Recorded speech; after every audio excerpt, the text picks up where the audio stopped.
Hello and welcome back to the FPL Yellow Army channel, and today we're doing a Game Week 12 preview and team selection ahead of the 11 AM deadline. So before we make anything clear and do anything further, make sure you lock in those transfers and captaincy for Game Week 12. That's right, Game Week 11 was by far the worst game week in all of history.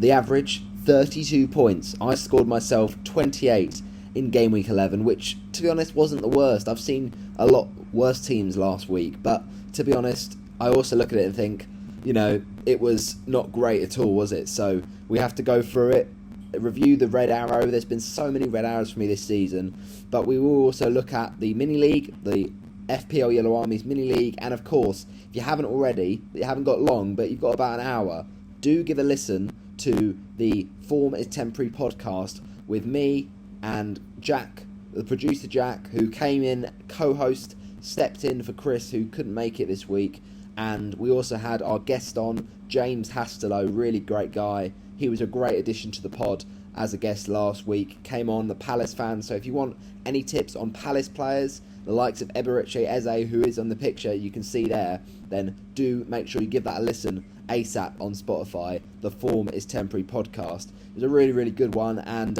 some good advice for future weeks as well. And next week we're going to have a bit of more of a break from FPL and do some stuff with a legend of the Watford community on Twitter. That's Pidge. So watch out for that in the future. But whilst it's FPL chat, get on that pod and have a little listen. It was a good one. And do let us know any feedback for the pod. That would be much appreciated.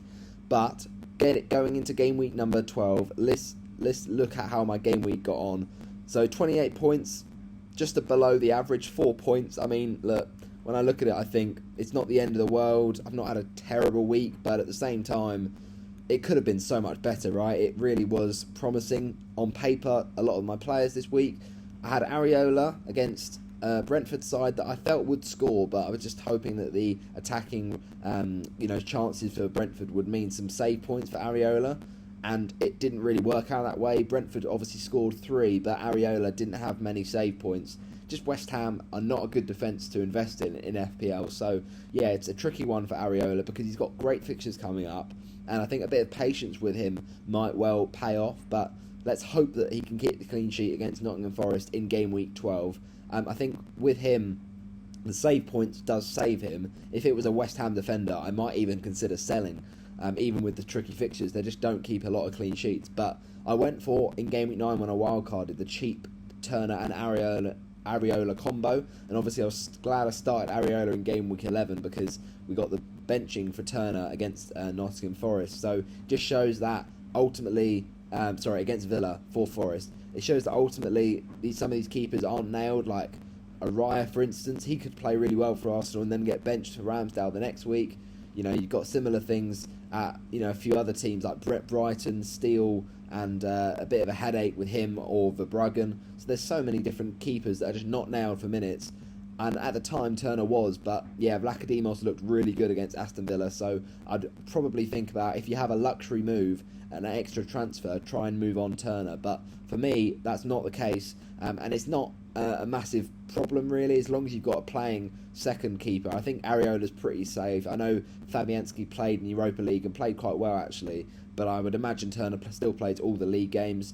Areola, and yeah, he's got fixtures okay the next few weeks. Forest at home, up against Turner, funnily enough, but I always back the home fixture when it comes to clean sheets, so hopefully Areola can do the business. At one point though, yeah, it was disappointing, especially when you see that Mavropanos own goal.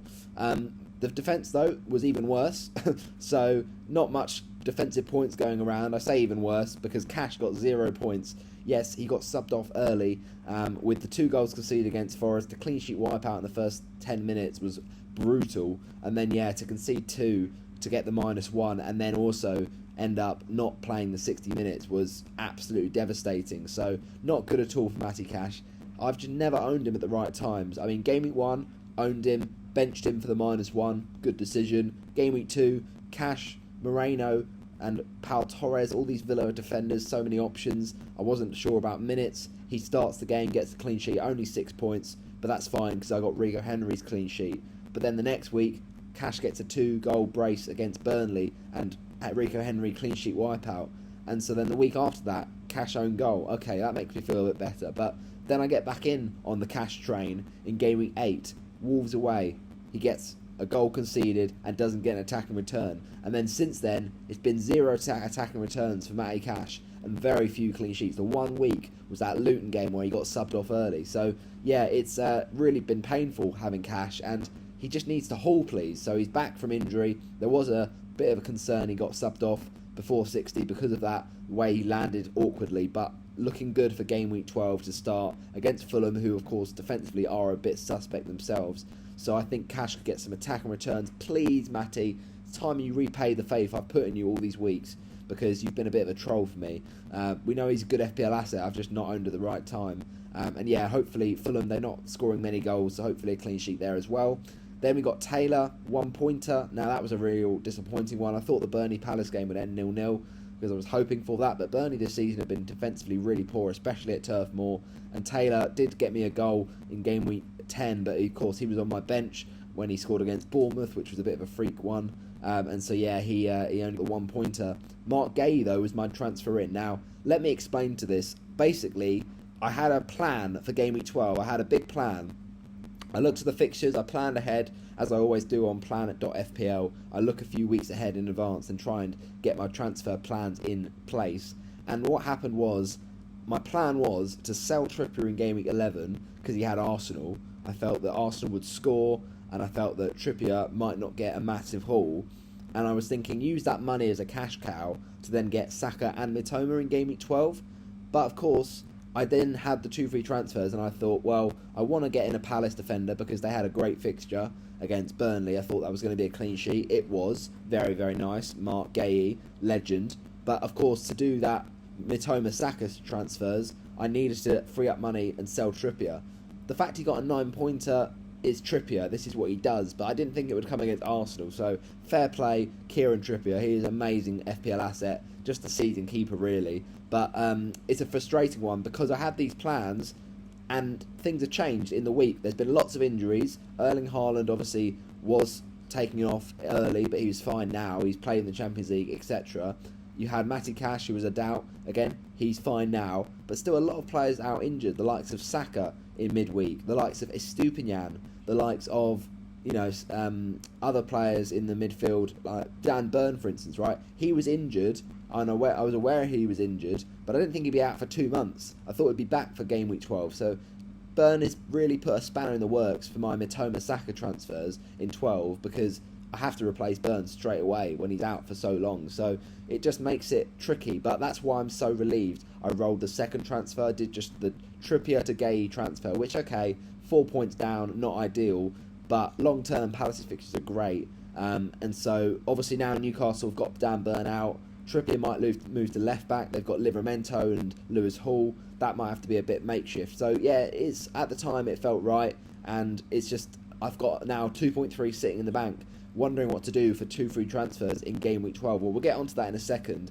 But yeah, the plans have changed due to injury to Dan Burn. And yeah, most importantly, the captaincy. Obviously, I didn't go for it with Mohamed Salah this week. I'm glad I didn't go for it because obviously he had Luton, which was very tempting, but I did feel that was going to be a game where Liverpool would score. I just didn't think they would only get one. And also, can I just say, when I sold Trippier, I had 3 options on my poll on Twitter. Everyone told me bring in Tsimikas. Thank God I didn't, because he got benched against Luton.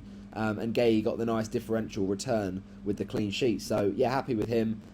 Owned him game week 1 to game week 8, I think it was, Mark Gay, and he got me a lot of points, but I kept benching them. But finally, yeah, he's been really good, and I brought him back after wildcarding him out. I brought him back last week for Trippier, but I had a choice between Gay, Tsimikas and Mitchell, and when Mitchell scored, I was like, fine margins, frustrating stuff, but going forward, I still prefer Gay, I think, anyway.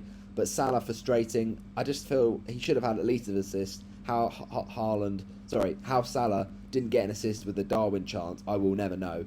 But Salah, outside of that, didn't look great. I think it's just one game off.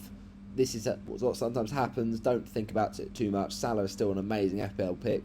Then Maddison, Also, a shambles of a game week for the Spurs boys because, yeah, a lot of people had Spurs defenders. Not me, fortunately, but Maddison gets subbed off injured after the first half break. He can't make the second half, and he has now been ruled out until I think at least next year, a few months. So not a good transfer for those that brought him in for the nice fixtures, especially ahead of the Wolves game. I think he was one of the most brought in players, so it was unfortunate, the Monday game, the injury.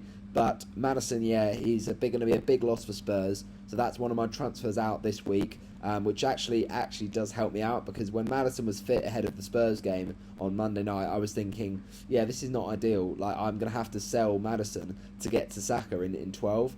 And obviously Saka's also now picked up an injury. So on the pod, I talked about Estupinian and Saka as being my transfers for Burn and Maddison. And I was like, well, Maddison could be fine for Saturday, so that's a headache selling him.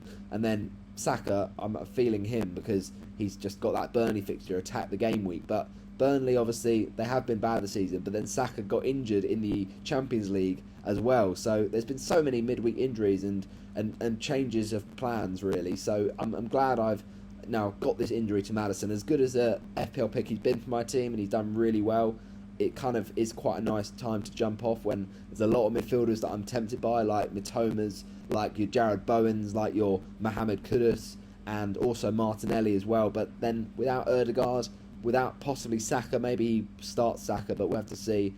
There's just a bit of a confusion about which midfielder to go for, but Maddison was certainly it was decent timing. Just obviously a shame to get the 1-pointer. Son also blanked. Thought he played well against Chelsea, obviously scored the goal, but I don't have any concerns about Son moving forward. I think even without Maddison, Son can score goals.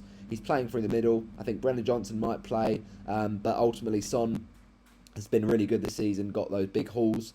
Hwang Hee-chan has been my little differential since I got him in on the Game Week 9 wildcard. He's returned pretty much every week. It's been really, really good, and got another return last week in a game week where not many people got even returns. So that was a nice blessing for Hwang against Sheffield United. Now he's got Spurs this week. Now on paper, a great fixture because Spurs defence is all at sea at the moment. But I will say, I always planned on benching Hwang this game week, and I'm probably going to still do it. But it's going to be a tough, reluctant bench because everyone in the rest of my team has got better fixtures and stronger potential for points. But let's just see. I'm going to keep Hwang beyond this fixture though, because the fixtures do get better for Fulham and Burnley in the future for Hwang, and he's just been so consistent. And then Anthony Gordon got me a nice goal. Obviously he's been my differential as well, that's done well for me, and scored against Arsenal. It was a controversial one, probably shouldn't have stood with the Gabriel foul on Joel Linton, but you know what, we take it. Like, I think ultimately, the Joel Linton foul on Gabriel, I should say. We take it though, because Gordon, he's so low owned. He's under 10% when I had him in the Arsenal game, and so when he scored and I benched Gabriel as well, it was like, oh, thank God for that. So yeah, ultimately really happy about that. The front line, not happy about, because Watkins and Haaland blanked. That's 2 blanks in a row for Ollie Watkins, but I'm not concerned. I think it was a 1 week blip for Aston Villa. They didn't play the best against Forest. They did waste chances, but I think against Luton, Watkins was this close to a return against Luton. So it's just a 1 week thing. I think Villa will be back strong against Fulham. And then Haaland, yeah, obviously that was unlucky, getting subbed off early with an injury, but they were always going to rest him for the Champions League, and of course he came back for that. So the right decision from Pep in the end. They ends up getting 6. It's another Haaland against Bournemouth blank. Didn't score in terms of that. He got an assist last season in this fixture, but Salah obviously got only 2 points anyway. But Salah obviously got the blank against Bournemouth 9-0 last season, and it's happened again. So maybe something about Bournemouth. But anyway, the point is, very unlucky. On paper, looked a better captaincy with a home fixture over Salah, especially when you think about the fact Neto was out injured and they still scored 6. So yeah, very, very unlucky FPL variance there. Then the bench, we had Turner, Burn, Gabriel and Mubama. So yeah, a good bench because no one really punished me for once in my life. So that's nice to see. But ultimately, yeah, that was the game week. It was a red arrow, a fat red arrow at that as well. As I say, this season, there's been a lot of red arrows basically. If I just show you now my game week history so far this season, it's been pretty painful reading, to be honest. If I look at that, I mean, yeah, red arrows after red arrows, and I get 2 red arrows in a row as well. It's not just any old red arrow. It's, yeah, kind of building up a bit of bad momentum. So it's really not been what you like to see at this point. But I don't think it's going to be a massive problem. My team is still, on paper, looking good since our wildcard in Game Week 9. And also, rank is very bunched up at this stage of the season, so I wouldn't get too over complicated about it, or over upset really, because it's so early in the season and things can change with chips, etc.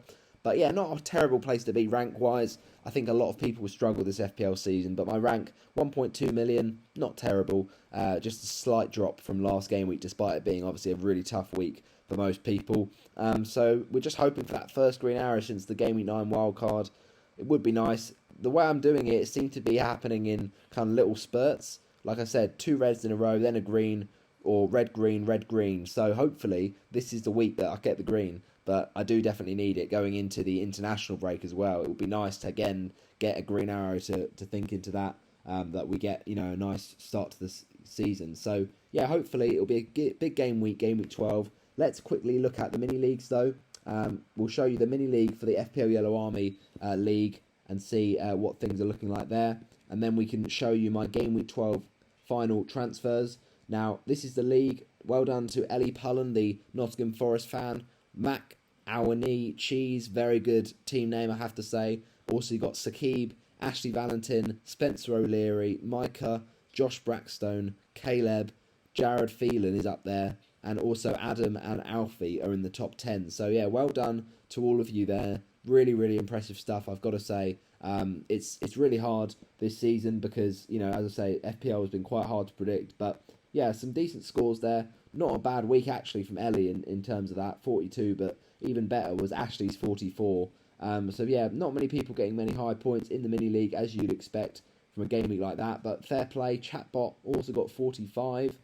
We also had some nice scores from Steve Ross, Haaland and Barrett, very good FPL team name as well. Decent 40 points from Selassie as well. So yeah, no, not bad at all. I don't know how Deepan got 55 points, but fair play to you, mate. Fair enough.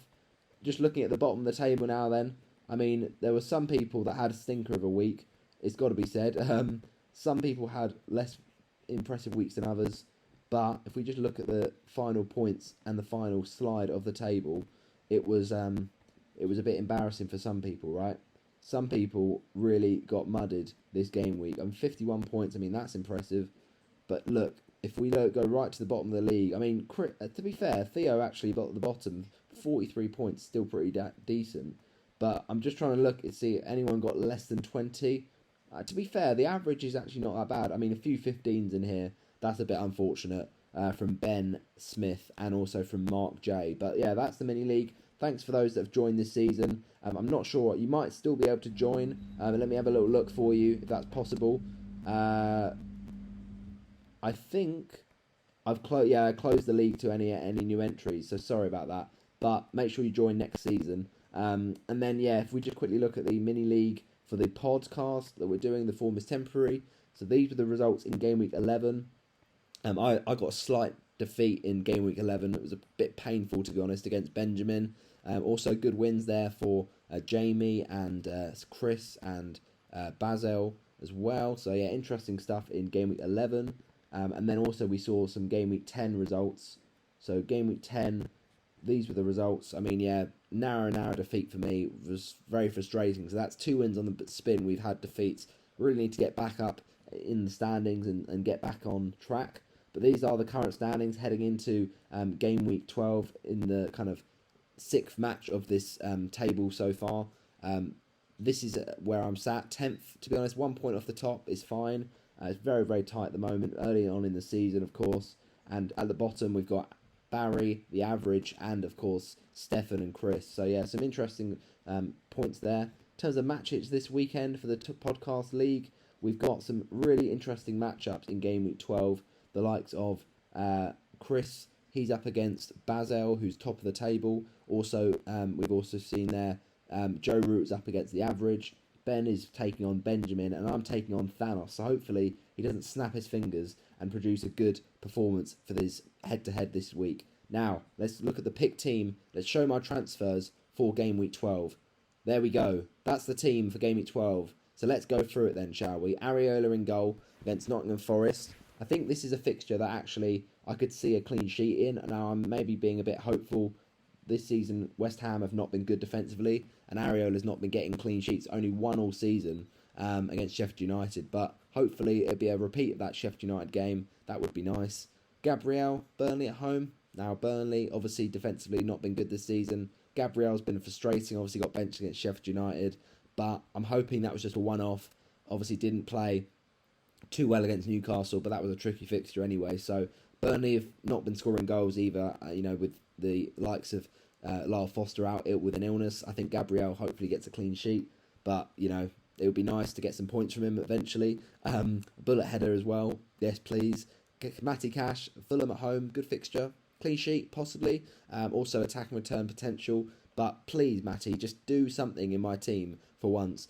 Mark Gay, my little kind of differential pick there. I think he's still under 10% owned, I believe, because Joachim Andersen is the one that a lot of people have gone for. So hopefully he'll be a nice route to some differential points. Yep, still only 5% owned. So one of my differentials in this game week. Hopefully he'll get me the returns to get me up the ranks. And Everton are not very good offensively, so hopefully a clean sheet there.